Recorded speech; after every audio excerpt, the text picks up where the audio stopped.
کیا سوشلسٹ تنظیموں کا رکن ہونا اسلام میں جائز ہے؟ ہماری جتنی بھی یہاں پہ پولیٹیکل جماعتیں ہیں نا، سب کی کوئی نہ کوئی ایک ویژن تو ہے نا. جس طرح نون لیگ ہے، یہ کیپٹلزم کی طرف مائل ہے. ظاہر دنیا میں معیشت کے نظام ہے، اور جو پیپلز پارٹی ہے وہ سوشلزم کی طرف مائل ہے، لیکن اس کو انہوں نے ماڈیفائی کیا ہوا ہے.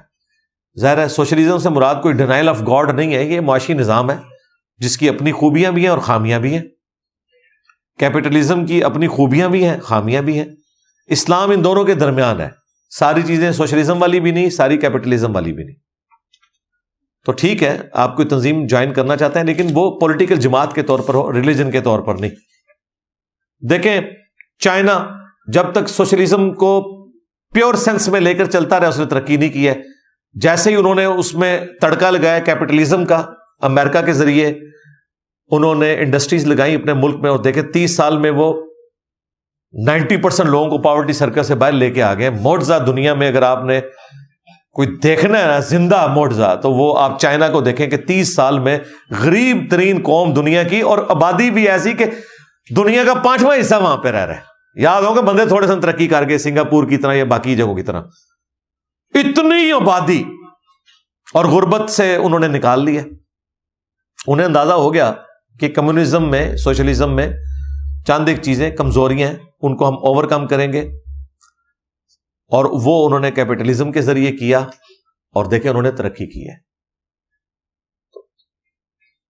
وقت کے ساتھ انہوں نے چیزوں کو لرن کیا، اس لیے وہ آج یہاں تک پہنچے ہیں. باقی لوگوں کو چونکہ ہسٹری پتہ نہیں ہے، اس لیے لوگ آ کے نا مطلب عجیب و غریب قسم کی باتیں کرتے ہیں، اور انسان کو بڑا دکھ ہوتا ہے کہ پڑھے لکھے لوگ بھی ایسی باتیں کرتے ہیں جس کا نہ کوئی ہسٹری سے تعلق ہوتا ہے، نہ کوئی حقیقت سے تعلق ہوتا ہے. ابھی اگلے دن رمضان نشریات میں ہمارے ایک بھائی ہیں، نام لیے بغیر میں پھر وہ کلپنگ شروع کر دیتے ہیں لوگ، تو وہ مجھے جواب دیتے ہوئے کہہ رہے تھے کہ جی چائنا کے پاس کون سا ایسا اسلحہ تھا کہ انہوں نے ترقی کر لی ہے امریکہ کے مقابلے کے اوپر. میں جب بتا رہا تھا بھائی جب تک آپ اسرائیل اور امریکہ کے مقابلے پر اسلحہ نہیں بنا لیتے، سائنس میں ترقی نہیں کرتے، ہم ان سے نہیں لڑ سکتے. وہ ادھر آ کے ان 25 کروڑ کو بھی مار کے چلے جائیں گے. اور اسلام نے آپ کو یہ نہیں کہا کہ آپ نے چند ہزار کے پیچھے ساروں کو مروا دینا ہے. قرآن میں سورہ النساء میں ہے کہ جس قوم سے تمہارا معاہدہ ہے نا، اگر اس نے تمہارا کوئی بندہ مار دیا تو تم نے اس کے اوپر چڑھائی نہیں کرنی، پھر معاہدے کو آپ نے فالو کر کے نارمز کے ذریعے لے کے معاملے کو چلنا ہے. ان کو پتہ ہی نہیں اسلام کا سیاسی نظام کیا ہے. یہ تو یہ کہتے ہیں جی IMF قرضہ منگے تھے، کوئی آیا جے غوری تو اڈی اوقات کو بات کرو کرنے والی. تو کہہ رہے چائنا کیسے اوپر آ گیا. بھائی چائنا کو امریکہ ہی اوپر لے کے آیا. پچھلے 300 سال میں دنیا کے جس ملک نے بھی ترقی کی ہے اس کے پیچھے امریکہ کا ہاتھ ہے. امریکہ نے اپنے آپ کو ورلڈ چیمپئن ثابت کیا ہے. 1776 میں امریکہ آزاد ہوا ہے گریٹ برٹن سے، اور اس آزادی میں بھی فرانس نے کردار ادا کیا تھا. فرانس نے اپنی جنگ کا بدلہ لیا تھا.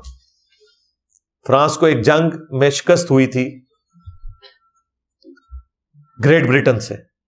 تو جب یہ فریڈم کی سٹرگل شروع ہوئی امریکہ میں تو فرانس نے امریکہ کی مدد کی، اور یہ اسٹیچو آف لبرٹی جو آپ کو نظر آتا ہے نا امریکہ کا، یہ فرانس نے گفٹ کیا ہوا ہے ان کو. خیر امریکہ کیا وہ اس نے آزادی کیا حاصل کی، وہ تو پھر آج تک سپر پاور ہے. 1776 سے لے کے 1776 اور آج 2024. پھر اللہ نے ان کو ریسورسز بھی ایسے دیے ہیں، پھر دنیا سے الگ تھلگ رکھا ہے، وہاں کو پہنچ بھی نہیں سکتا، بالکل دور سمندروں میں. وہ جہاں چاہے اپنے اڈے بنا لیتے ہیں، ادھر پہنچنے کے لیے کون پہنچے. تو جتنی ترقی ہوئی ہے ان پچھلے آپ کو 250-300 سال میں، امریکہ اس کے پیچھے. جی سیدھی سی بات ہے. سائیں وہ ہیں جی، وہ ہے سپر پاور، کوئی شک نہیں اس کے اندر. ورلڈ وار 2 امریکہ نے جتوائی ہے. تو ہمارے بھائی وہ کہہ رہے تھے جی چائنا کہاں سے ترقی، اور چائنا بھائی امریکہ کا حامی تھا ورلڈ وار 2 میں. یہ جو 5 بڑے ملک ہیں نا جو ویٹو پاور ہے جن کے پاس، سیکورٹی کونسل کے مستقل ممبران، یہ 5 وہ ہیں جنہوں نے ورلڈ وار 2 جیتی تھی. الائیڈ پاورز ان کو کہا جاتا ہے. 2 ایشین ہیں، چائنا اور رشیا. 2 یورپین ہیں، UK اور فرانس اور ایک امریکہ، یہ 5 ہے. یہ دنیا کی پالیٹکس کے پنجتن پاک ہیں، سمجھ لیں آپ. ایلیٹ جن کے پاس پاور ہے، چاہے ہمیں برا لگے، سیدھی سی بات ہے. لیکن ہم کہتے ہیں نہیں، ہم تو ہیں پاکستانی، ہم تو جیتیں گے. پھر جیت لو، محنت بھی نہیں کریں گے، ہم جیتیں گے کیونکہ ہم تو ہیں پاکستانی، ہم تو جیتیں گے. او بھائی، اللہ تو نہیں یہ کہتا. اللہ تو کہتا ہے لیس للانسان الا ما سعی. انسان کے لیے وہی ہے جس کے لیے وہ کوشش کرتا ہے، دنیا میں بھی آخرت میں بھی. ہاں، تقدیر پھر بھی غالب آ سکتی ہے امتحان کے طور پر، جو آپ کوشش کریں نہ ملے. جو مولا علی کا قول ہے، میں نے اپنے ارادوں کے ٹوٹنے سے اللہ کو پہچانا ہے. سب کچھ ٹھیک تھا، رزلٹ میرے حق میں نہیں آیا، اللہ کی مرضی. یہ بھی ہو سکتا ہے. تو پھر وہ مثال دے رہے ہیں جی جاپان. بھائی جاپان کی ساری ترقی امریکہ نے کروائی ہے، اور جاپان ورلڈ وار 2 سے پہلے بھی ترقی یافتہ ملک تھا. پرل ہاربر کے اوپر جب حملہ کیا انہوں نے، دیکھا اس زمانے میں ان کے پاس کتنے جہاز تھے. ٹوئٹا کار اس وقت امریکہ جاپان سے لیتا تھا ورلڈ وار 2 سے پہلے. ٹوئٹا دنیا پہ چھائی ہوئی تھی. ہونڈا تو بعد میں آئی نا، جب ورلڈ وار 2 میں غربت آ گئی اور لوگ کار افورڈ نہیں کر سکتے تھے. ہونڈا نام کا حضرت ہونڈا تھے، ایک ان کا نام تھا ہونڈا.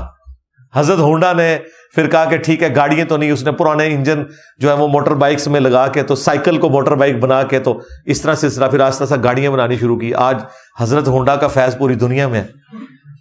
حضرت ٹوئٹا کو بھی پیچھے چھوڑ دیا. تو جاپان تو اس وقت بھی ترقی کر گیا تھا. پاکستان نے تو آج تک ترقی کی نہیں نا. ترقی کے بعد ان پہ زوال آیا جو ورلڈ وار 2 میں وہ جنگ ہارے. لیکن چونکہ ان کے اوپر 2 ایٹم بم گرے تھے، پھر دنیا کی ہمدردی ان کی طرف ہوئی. پھر تھوڑی سی اشک پوشی کی امریکہ نے بھی کہ آپ کے ساتھ زیادتی ہوئی ہے، چلے میں آپ کو فنڈ کروں گا. پھر جاپان کو انہوں نے قرضہ دیا، اور اس زمانے میں پاکستان نے بھی قرضہ دیا ہوا ہے جاپان کو. آپ کو پتہ ہے جاپان بالکل ہی رہ گیا تھا نا، تو پاکستان نے قرضہ دیا تھا جاپان کو. آج تک ہم فخری بتاتے ہیں، بس ہمارے پاس یہی ہے جی. ایمریٹس جو ہے وہ PIA نے لانچ کی تھی، اور PIA نے ادو کی تھی لانچ. ہوں کتنے تھے؟ اور پرانی گلا یاد کر کر کے روو. تو جاپان میں ساری انویسٹمنٹ امریکہ نے کی، کرتے کرتے ترقی کر کے آج امریکہ کو پیچھے چھوڑ گئے ہیں وہ ٹیکنالوجی میں. تو بھائی وہی ہیں غوث وقت امریکہ ہے. ہاں، پالیٹکس کا. جرمنی، اللہ کے بندو، جرمنی تو دنیا میں ماڈرن جتنی بھی انوینشنز ہیں ان کے پیچھے جرمنی ہے. خواہ وہ کیمسٹری کی فیلڈ میں ہو، میکینیکل کی فیلڈ میں ہو، ایٹامک انرجی کی فیلڈ میں ہو، اسپیس کی فیلڈ میں، سب کچھ جرمنی ٹاپ کے اوپر تھا. آئنسٹائن کہاں سے تھا؟ جرمنی سے تھا. امریکہ نے کتنے سائنٹسٹ، امریکہ اور رشیا نے جرمن کے لیے تھے. اس لیے تو ہٹلر نے پوری دنیا کو آگے لگا لیا تھا. ان کی جو فضائیہ اس وقت کدھر پہنچی ہوئی تھی، تو ٹیکنالوجی تھی جرمنی کے پاس. ورلڈ وار 2 میں وہ اپنی غلط پالیسیز کی وجہ سے ہار گئے. تو پھر جرمنی کا جو وزیر اعظم اس وقت بنا تھا، اس نے سب سے پہلے یورپ سے معافی مانگی، امریکہ سے جا کے معافی مانگی کہ یہ کھر دماغ ہمارے پہ مسلط ہوا تھا ہٹلر، اس کے گناہوں کی سزا ہماری عوام کو نہ دے. ہم اکٹھے رہتے ہیں، صلح کر کے آگے چلیں گے، ہمارے ساتھ دوستی کریں. یورپین نے کہا ٹھیک ہے جی، دوستی کریں گے، آپ کو قرضے بھی دیں گے. امریکہ نے آ کے جرمنی میں انڈسٹریز لگائی ہیں. آج دنیا میں 5 ٹاپ کے ملکوں میں جو اکانومی ہے اس میں جرمنی آ گیا. پیچھے کون ہے؟ غوث وقت امریکہ. اسرائیل کے پیچھے کون؟ غوث وقت امریکہ. اور آپ کہتے ہیں کہ جی ایبسولوٹلی ناٹ، اور نہ سو تہاڈی اوقات، ایبسولوٹلی ناٹ.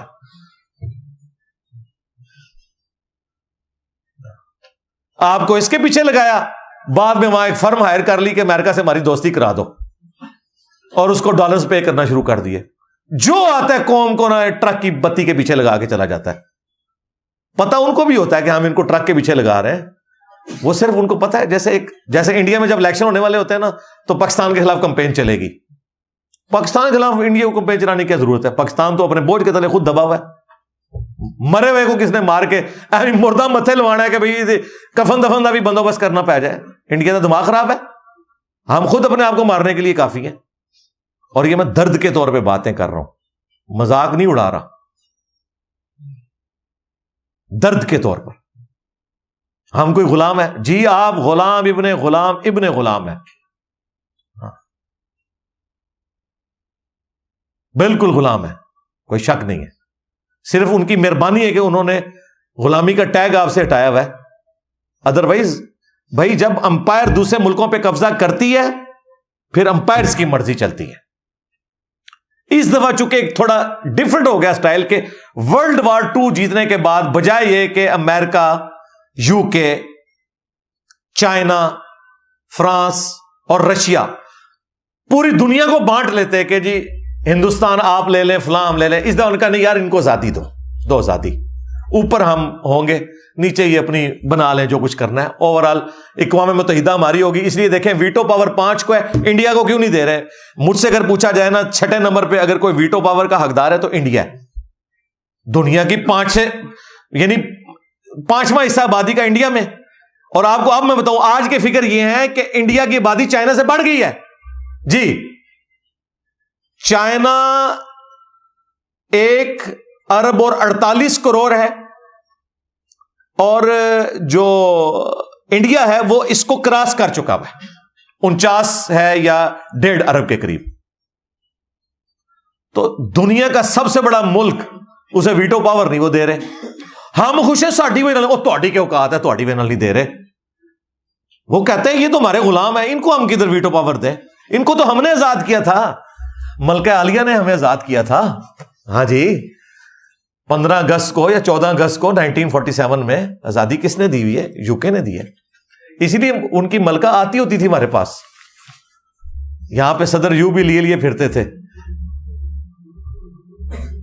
آج بھی مائی باپ وہی ہیں بھائی, انہی کی ریلوے لائنز ہیں, یہ ساری نہری نظام انہی کا چل رہا ہے, ان کا فیض جاری ہے. تو وہ رائٹ رکھتے ہیں دنیا کو رول کریں. انہوں نے ارن کی ہے یہ پاور دنیا کو شکست دے کے. آج وہ اوپر بیٹھے ہوئے, سائنس میں, ٹیکنالوجی میں انہوں نے سب کو پچھاڑ کے رکھ دیا. تو چونکہ ورلڈ وار 2 کے بعد اب قوموں یعنی نیشنز کی بنیاد کے اوپر ملک بنے ہیں, اس لیے انہوں نے اوورال پاور اپنے پاس رکھی ہوئی ہے. کسی کو ویٹو پاور نہیں دیں گے, یہ ذہن میں رکھیے گا. انڈیا جو مرضی کر لے, ویٹو پاور انہوں نے نہیں دینی ہے, کیونکہ وہ کہتے ہیں بھائی انڈیا نے تو نہیں جنگ جیتی نا, جنگ تو ہم 5 ملکوں نے جیتی تھی, آپ تو ہمارے غلام ہو, ہم آپ کو ویٹو پاور کیوں دیں؟ ایسے نہیں ہوگا. ہاں مستقبل میں کبھی انصاف پر آ گئے تو یقیناً حق بنتا ہے. جو دنیا میں سب سے بڑی اس وقت آبادی کے لحاظ سے بھی اور اکانومی میں بھی اوپر جا رہا ہے, ان کا رائٹ بنتا ہے, اور کئی ملکوں کا رائٹ بنتا ہے. ہم تو بہت نیچے آتے ہیں بھائی, سیدھی سی بات ہے. بہرحال یہ ہے ساری صورتحال, لیکن ہم خوابوں کی دنیا میں رہنا چاہتے ہیں. بالکل رہیں جی. نوجوانوں کو آپ ان کا ذہن خراب کریں تاکہ وہ جا کے KFC اور میکڈونلڈ کو جا کے توڑیں, ان کے ابے ان کی ضمانتیں کراتے پھریں, پوری زندگی کے لیے ان پہ FIR کٹ جائے, وہ کوئی سرکاری نوکری نہ کر سکیں, باہر کے ملک جانا ہو ان کا کریکٹر سرٹیفکیٹ نہ بن سکے. اور یہ وہ لوگ صوفوں میں بیٹھ کے آپ کو درس دے رہے ہیں جنہوں نے اپنی لائف گزار لی ہوئی ہے, جن کے پاس ریسورسز ہیں, جو لیکچرز دینے کے بھی پیسے لیتے ہیں اور اس کی بنیاد پہ وہ اپنے بجلی کے بل ادا کر سکتے ہیں, اپنے بچوں کا خرچہ اٹھا سکتے ہیں. ہاں لوگوں کے بچوں کو ورگلا رہے ہیں کہ آپ لوگ یہ کر دو جی. وہ دیکھیں وہ KFC جو یہ میرپور میں توڑا ہے, نعرے ایسے مارے جسے پتہ نہیں انہوں نے کیا کر لیا ہے, امریکہ کو فتح کر لیا ہے. ہوئے پان دیتا ہے, اپنا سر پان لیا جائے. تو ان لوگوں کو نہ تاریخ کا پتہ, نہ انہیں حقائق کا پتہ, بس ٹھیک ہے اپنی وشفل تھنکنگ میں. لیکن میں اللہ کا شکر ہے جس طرح دین کے معاملے میں کوئی پرواہ نہیں کرتا نا کہ کسی کو جتنا مرضی برا لگے, حالانکہ وہ زیادہ مشکل کام ہوتا ہے, کیونکہ دین کے معاملے میں کوئی گستاخی سمجھ کے آپ پہ حملہ کر سکتا ہے. 5 مرڈر ٹائم تو میں بھگت چکا ہوں نا. تو اس طرح کے جو ممی ڈیڈی لوگ ہیں نا, ان کے خلاف بولنا میرے لیے آسان ہے, کیونکہ میری جان ونریبل نہیں ہے. ہاں زیادہ زیادہ ہوتا ہے کوئی گالی گلوچ کرے, کوئی اپنے آگے کومنٹس جھاڑ دے, کوئی کہہ دے کہ یہود اور نصارہ کے ایجنٹ ہے, اسے کوئی فرق نہیں پڑتا. یا کوئی پولیٹیکل جماعت کوئی ٹرینڈ چلا دے, کوئی فرق نہیں پڑتا. لائف تو ونریبل نہیں ہوگی. میں نے تو اپنی لائف سٹیک پہ لگائی ہے مولویوں سے پنگا لے کے. تو اس طرح کے لوگ بھی جو مس گائیڈ کر رہے ہیں ہمارے بچوں کو, میں انہیں ریئلٹی بتاؤں گا کہ ایسا تو نہیں ہوتا بھائی, ایسا نہیں ہوتا. حقائق کی دنیا میں رہے, خوابوں کی دنیا سے باہر نکلے. دور حاضر میں اسلامی نظام کے نفاذ کے لیے ایک عام مسلمان کیا کرے؟ وہی کرے جو انجینئر صاحب کر رہے ہیں. باتیں نہ کرے, کام کرے. باتیں یہ ہیں کہ جی اسرائیل کو ہم نے یہ کر دینا ہے, جاؤ کرو. نہیں, انجینئر صاحب نے روکا ہوا ہے. میں نے کب روکا یار؟ میں نے تو آپ کو آپ کی حقیقت بتائی ہے کہ آپ اتنے جوگے ہو. میں نے یہ نہیں کہا کہ آپ نہ جاؤ. جاؤ, جانا ہے. پیچھے جنازہ پڑھنے والے بھی تو ہونے چاہیے نا. جاؤ, سلطان رائی کی طرح بیلچوں کے اوپر جا کے گولیاں روکو یہودیوں کی. یہ ریئلٹی ہے. ریئلٹی بتانے کو یہ لوگ سمجھتے ہیں ہمارا مذاق اڑا رہے ہیں. بالکل کوئی مذاق نہیں اڑا رہے, آپ کو حقیقت بتا رہے ہیں. آپ خوابوں کی دنیا میں رہنا چاہتے ہیں تو ضرور رہیں. تو اسلامی نظام ہم ہی قائم کر رہے ہیں. اسلامی نظام کی بنیاد توحید کے اوپر ہے. جب تک توحید درست نہیں ہے آگے چل ہی نہیں سکتے. تو اللہ کے فضل سے ہم اسی پہ کام کر رہے ہیں. جب اہل توحید ہوں گے تو انشاءاللہ تعالی سنت خود بخود اسٹیبلش ہوگی. جو توحید کے ماننے والے نہیں ہیں, ختم نبوت کو ٹرو اسپرٹ میں نہیں ماننے والے, ان کے اوپر کون سا اسلامی نظام ہوگا؟ ایک بندے کی توحید ٹھیک نہیں ہے, چوری کرنے پہ اس کے ہاتھ آپ نے کاٹ دیے. اگر کوئی یہاں اسلامی نظام سے مراد سزائیں کہتے ہیں. اور میں آپ کو بتا دوں, اگر اسلامی سزائیں نافذ ہوئی سب سے پہلے علماء کرام فارغ ہوں گے. ہاں, پھر جھوٹے کو 80 کوڑے لگیں گے تو آپ جمعہ پڑھانے والا کوئی نہیں رہے گا. یہ تو سارا کہانیاں بیان کرتے ہیں جمعے میں. مولوی تھوڑ جان گے اللہ کو ڈرو اسلامی نظام آ گیا او والا. اور اگر فرقے دا اسلامی نظام آیا پھر اللہ تو بندو دوسرے فرقے دی خیر کو نہیں جائے. اسلامی نظام وہ والا آنا چاہیے جہاں پہ اسلامی عقائد اور نظریات لوگ اڈاپٹ کر چکے ہوں. تو انشاءاللہ اسی کے لیے اقامت دین لکھیں, میری ویڈیو تفصیلی کھل جائے گی. ہمارے سارے دوست ہم سے ناراض ہیں. وہ کہتے ہیں کہ آپ کا استاد سارے بابوں کو برا کہتا ہے, کسی کو نہیں چھوڑتا. بالکل غلط کہتے ہیں. یہ دیکھیں ہمارے بابے تو یہ ہیں, امام بخاری, امام مسلم. امام بخاری, امام مسلم کی اپنی اولادوں نے یہ کتابیں نہیں سجائی ہوئی ہیں. میرا تو ان سے کوئی رشتہ بھی نہیں ہے. میں ان کی وفات کے 1200 سال کے بعد ان کی کتابوں کو اپنے ٹیبل پر رکھتا ہوں, ان کے لیے دعائے مغفرت کرتا ہوں. ان کی زندگی میں تو یہ کتاب چند لوگوں تک پہنچی تھی اور میں نے کروڑوں لوگوں تک یہ پہنچائی ہے, لاکھوں تک نہیں. آج امام بخاری, امام مسلم اگر اپنی قبروں سے نکل آئیں تو وہ اپنا روحانی جانشین ان کو ڈکلیئر کریں گے جو کہتے ہیں فتاوی عالمگیری شریف میں لکھا ہوا ہے, رد المختار شریف میں ہے,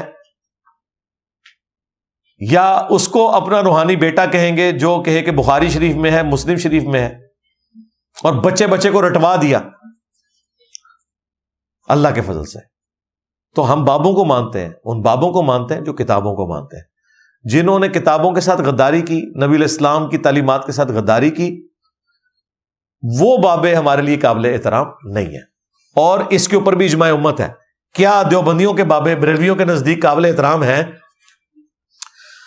تو یہ پرچی اگر میں بریلویوں کو لکھ کے دوں کہ آپ دیوبندیوں کے بابوں کو کیوں نہیں مانتے, تو وہ کیا کہیں گے کہ بھائی انہوں نے گستاخیاں کی ہوئی ہیں, وہ بابے کیسے ہو سکتے ہیں. یہی پرچی میں دیوبندیوں کو لکھ کے دوں, وہ کہیں گے بریلویوں کے بابوں نے شرک کیا ہوا ہے, ہم کیسے بابے.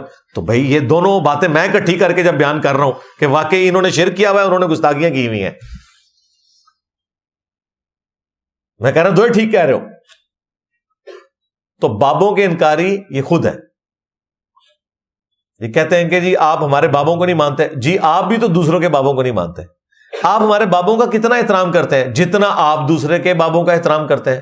نہیں اسی تو پڑھ کے رکھ دینا, پھر تسی بھی پڑھنے سے تیار ہو جاؤ.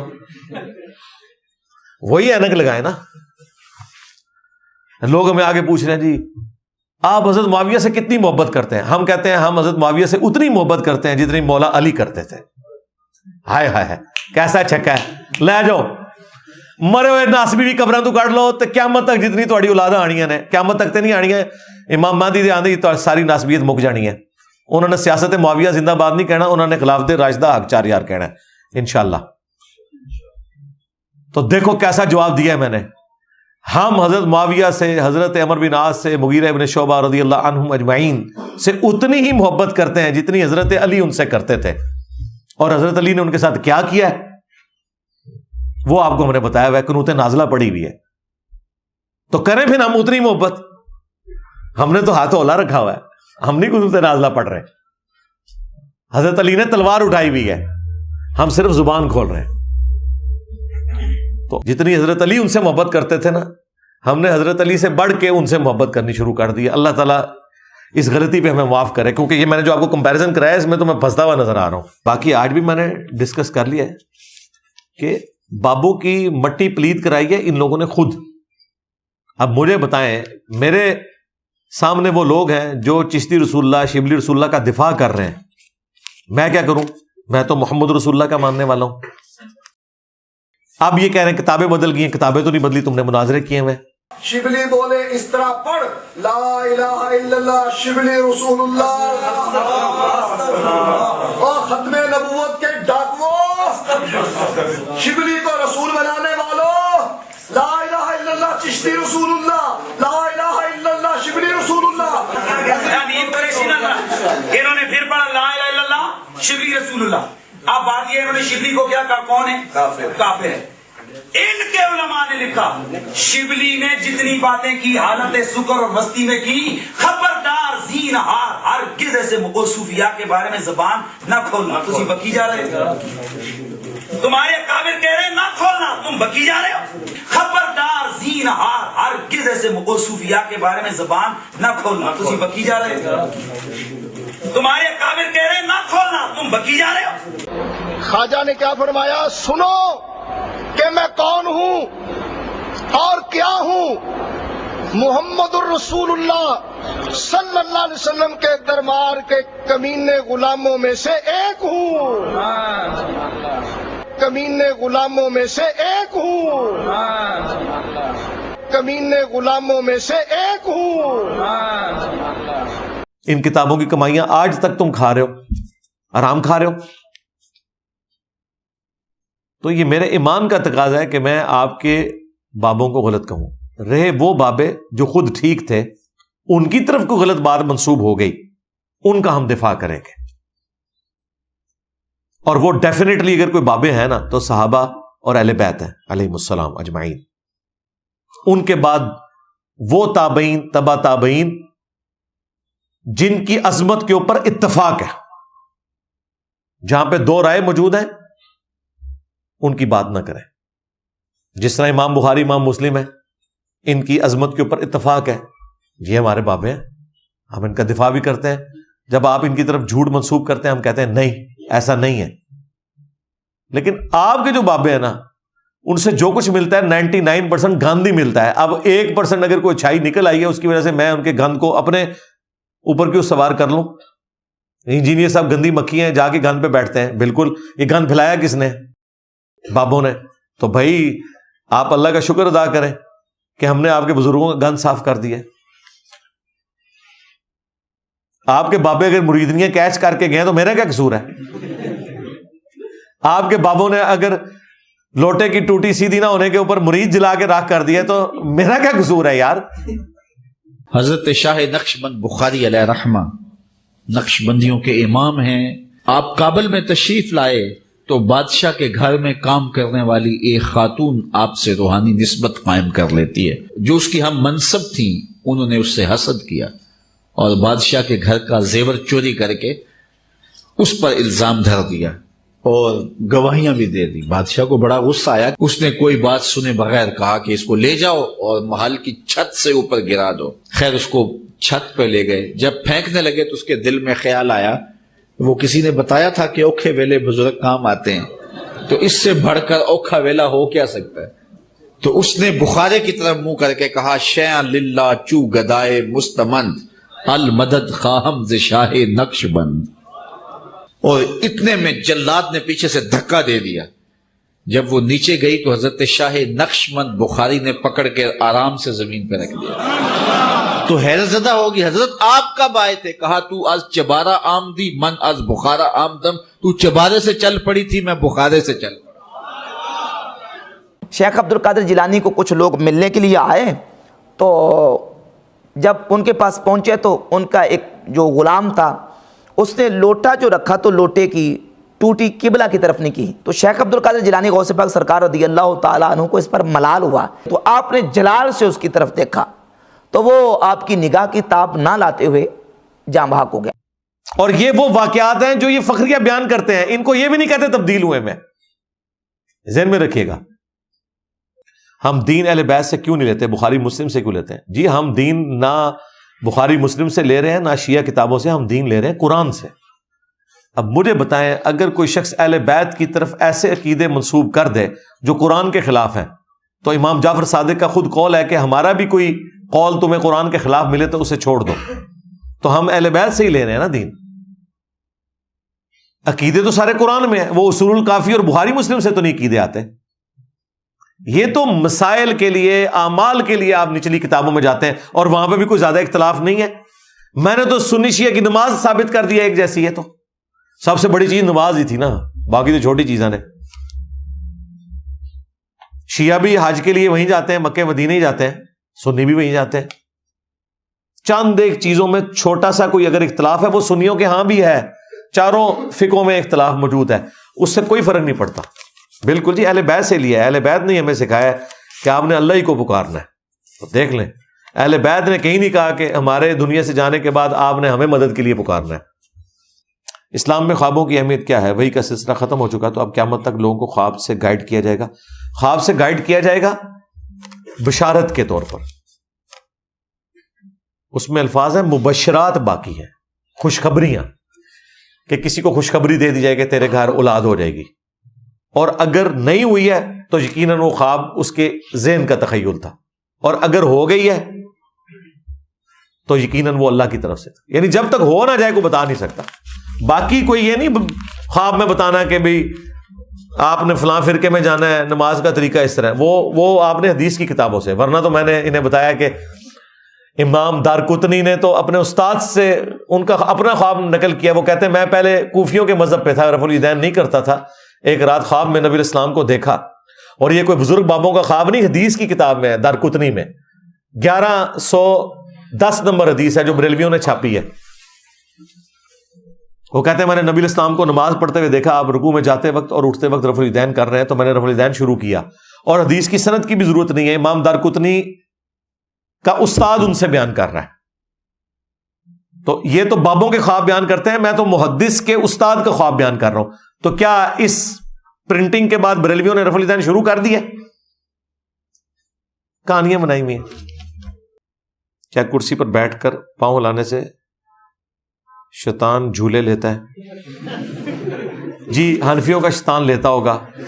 حنفیوں کا شیطان جو ہے وہ اگر آپ مصلی چھوڑ دیں تو اس پہ نماز پڑھنا شروع کر دیتا ہے، اس لیے کہتے ہیں کونا موڑ کے رکھنا ہے۔